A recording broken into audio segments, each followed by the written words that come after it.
सभी भक्तों को जय माता की महामाई की कृपा सभी पे बरसती रहे। आशा है आप सभी ठीक कुशल मंगल होंगे। महामाई की कृपा से माँ ने सभी को अच्छा रखा होगा। आप सभी का फिर से एक बार स्वागत है मेरे ऋषभ माता का लाडला चैनल पर। तो आज की जो वीडियो है हमारी सुखदेव जी के बारे में है। सुखदेव जी कौन थे, कौन मतलब कैसे उनका जन्म हुआ, कैसे उनका नाम सुखदेव पड़ा, किस कारण से उनका जन्म हुआ, आइए जानते हैं। तो सभी जानते हैं कि सुखदेव जी वही हैं जिन्होंने राजा परीक्षित को भागवत कथा सुनाई थी, जिनका वर्णन श्री भागवत महापुराण में आया है। तो उनका जिक्र आज हम इस वीडियो में करेंगे। श्री भागवत पुराण में जिनकी पहले दिन जिनकी कथा सुनाई जाती है वह हैं सुखदेव जी। तो उनकी कथा आज हम जानेंगे। तो कथा इस प्रकार है कि प्राचीन समय की बात है। बहुत सभी देवों ब्रह्मलोक में सभी देवों की और गंधर्व सभा थी। तो उस सभा में सभी थे, ब्रह्मा जी थे, नारद जी थे और बाकी सारे देवी देवता थे। तो उस सभा में इस प्रश्न उठा कि त्रिदेवों में से कौन देव अपनी पत्नी से त्रिदेवियों में से सबसे ज़्यादा प्यार किसे करता है। किसी ने कहा ब्रह्मा, किसी ने कहा विष्णु, नारद जी भी वहाँ थे। तो उन्होंने कहा मेरे प्रभु नारायण माँ लक्ष्मी से बहुत प्रेम करते हैं। तो एक ऋषि थे, उन्होंने कहा कि यदि प्रेम करते तो जब गजेंद्र ने उन्हें पुकारा था तो अकेले क्यों जाते, माँ लक्ष्मी को साथ लेकर जाते। तो उन्होंने कहा ठीक है। तब एक ऋषि ने कहा कि सबसे ज़्यादा प्रेम शिव जी करते हैं माता पार्वती को। उन्होंने कहा ऐसा क्यों। उन्होंने कहा कि वो कहीं जाते ही नहीं माँ लक्ष्मी को छोड़कर, वो मतलब माँ पार्वती को छोड़कर। तो ये उन्होंने ऋषि ने कहा। तो इस पर नारद जी ने कहा यदि मैं उन दोनों के बीच झगड़ा करवा दूँ तो। उन्होंने कहा तब की तब देखी जाएगी। तब वैसे तो शिव जी कैलाश छोड़कर कहीं जाते नहीं थे। एक दिन शिव जी गए, उन्होंने कहा देवी हम आते हैं।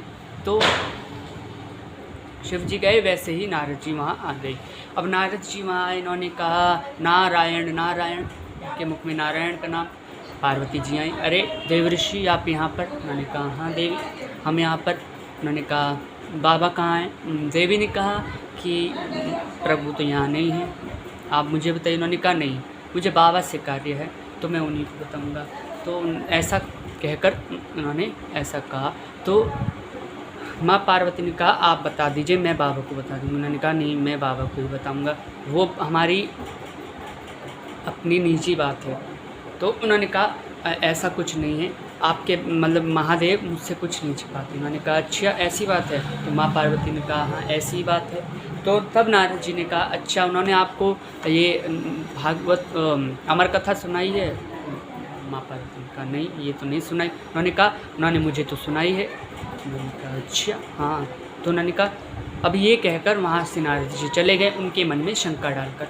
अब नारद जी के जाने के बाद महादेव वहाँ आए, उन्होंने देखा देवी बैठी हैं।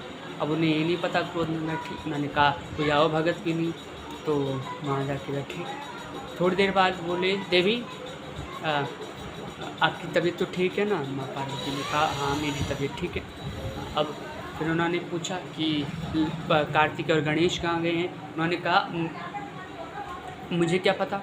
तो ऐसे ही उनके बीच आपस में बहस होने लगी। जब बहस बहुत हद तक बढ़ गई तब महादेव ने अंत में पूछा देवी क्या बात है, आप इतनी क्रोधित क्यों हैं। तब माँ पार्वती ने बताया कि ये अमर कथा क्या है और आपने अब तक मुझे क्यों नहीं सुनाई। तब महादेव ने बताया आपको किसने बताया अमर कथा के बारे में। तब उन्होंने कहा कि मुझे नारद जी ने बताया। उन्होंने कहा देव ऋषि आज चक्कपना यहाँ पे आज उन्होंने मेरा भी लगा दिया नंबर। तो उन्होंने कहा देवी मैं आपको सुना तो दूंगा ये अमर कथा, परंतु इसको सुनने वाले को निंद्रा देवी अपनी गोद में स्थान दे देती हैं। उस इंसान को निद्रा आ जाती है जिसकी वजह से अमर कथा पूर्ण नहीं हो पाती और अमर कथा पूर्ण ना होना एक अपशगुन माना जाता। उन्होंने कहा मैं नहीं सुनूंगी। तो माँ पार्वती को महादेव कैलाश के शिखर पर लेके गए और वहाँ जाके उन्होंने एक ताली बजाई तो सारे पशु वहाँ से चले गए, दूसरी ताली बजाई तो पक्षी वहाँ से चले गए, तीसरी ताली बजाई तो उनका त्रिशूल वहाँ से घूमने लगा कि कोई वहाँ है तो नहीं और ये कोई कथा सुन तो नहीं रहा है। तो उन्होंने कहा देवी यदि आप सो जाएं तो आप हुम स्वामी बोलते रहना ताकि ये कथा मतलब आपको कानों में जा सके। उन्होंने कहा ठीक है। अब पार्वती माँ ने थोड़ी बहुत कथा सुनी, उन्हें निद्रा आ गई। अब वहीं वहाँ पे एक पेड़ था जिसके पेड़ पे घोंसले पे एक शुक का अंडा था। अब माँ पार्वती सो गई, वो अंडा फूट गया, अंडे से एक शुक बाहर निकला। अब जो माँ पार्वती बोल रही थी वो बोलने लगा। तोते की आदत होती है, जो हम बोलते हैं वो वही रटता है, तो ऐसा ही वो भी कहने लगा हुम स्वामी। और महादेव को लगा कि वो माँ पार्वती बोल रही हैं। तो ऐसा ही जब अंत में उनकी निद्रा खुली तो उन्होंने कहा देवी आपने कथा सुन ली? उन्होंने कहा मैं तो नहीं सुन पाई, आप फिर से सुनाई, मैं नहीं सुनूंगी। फिर कहा उन्होंने कि हुम स्वामी कौन कह रहा था? तब उनकी नज़र गई तो वहाँ पे वो सुख पड़ा था। अब महादेव क्रोधातुर हो गए और त्रिशूल लेकर उसके पीछे पीछे दौड़ने लगे। अब तोता आगे और महादेव उसके पीछे पीछे त्रिशूल लेकर दौड़ने लगे। दौड़ते दौड़ते वो तोता उड़ते उड़ते श्री महर्षि वेद व्यास की पत्नी के मुख में चला गया और उसने वहीं महर्षि वेद व्यास की पत्नी ने वहीं गर्भ धारण कर लिया और वहाँ उनके मुख में घुस गया। वहाँ महादेव आए क्रोध में त्रिशूल लिए। उन्होंने कहा क्या बात है वेद व्यास जी ने? तो उन्होंने कहा कि एक आया आपकी वही यहाँ एक तोता आया, उसने चुपके से मेरी कथा सुनाने का।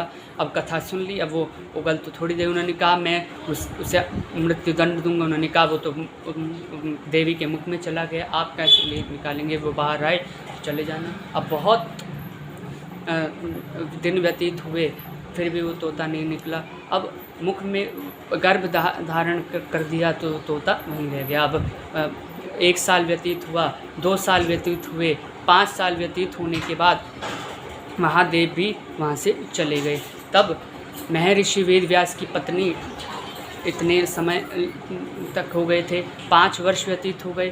तोता भी बड़ा होने लगा पेट में, गर्भ में, तो उन्हें पीड़ा होने लगी। तब जब वो वैद्य शुक नहीं आया, सारा ब्रह्मांड हिल गया। ऋषि की पत्नी इतनी पीड़ा में थी। तब वहाँ पे स्वयं नारायण प्रकट हुए। उन्होंने कहा कि उन्होंने बाहर से तोते से बात की कि तुम इस दुनिया में आओ, यहाँ पे कितना सुंदर है, देखो ये संसार कितना प्यारा है। तब उस शुक ने कहा कि यही तो मैं नहीं आना चाहता, क्योंकि इस संसार में आने के बाद मनुष्य आपका भजन करना भूल जाता है। तब विष्णु जी ने कहा ये तो माया है मेरी, और यहाँ आके सबको माया घेर लेती है। शुक ने कहा इसलिए मैं बाहर नहीं आना चाहता। तब नारायण ने कहा कि मेरी माया तुम्हें नहीं घेरेगी। तो फिर शुकदेव वहाँ से बाहर आए और उनका नाम शुकदेव पड़ गया। और माँ वहाँ जब वो बाहर निकले तो माया ने उन्हें नहीं घेरा, तो वो उसी वक्त वन को चले गए। और जब वो वन को जाने लगे तो उनके पिता महर्षि वेद व्यास ने यह एक श्लोक बोला, तो दूसरे जो सैनिक थे उन्होंने भी श्लोक बोला, तो वो जाने लगे। तो उन्होंने कहा मुझे संपूर्ण अध्ययन कराइए। तब वह कुछ वर्षों तक अपने पिता के पास रहे, फिर वन को चले गए। तो ये थी हमारी आज की कथा। तो कथा अच्छी लगी हो तो लाइक, सब्सक्राइब और शेयर ज़रूर कीजिएगा। जय माता।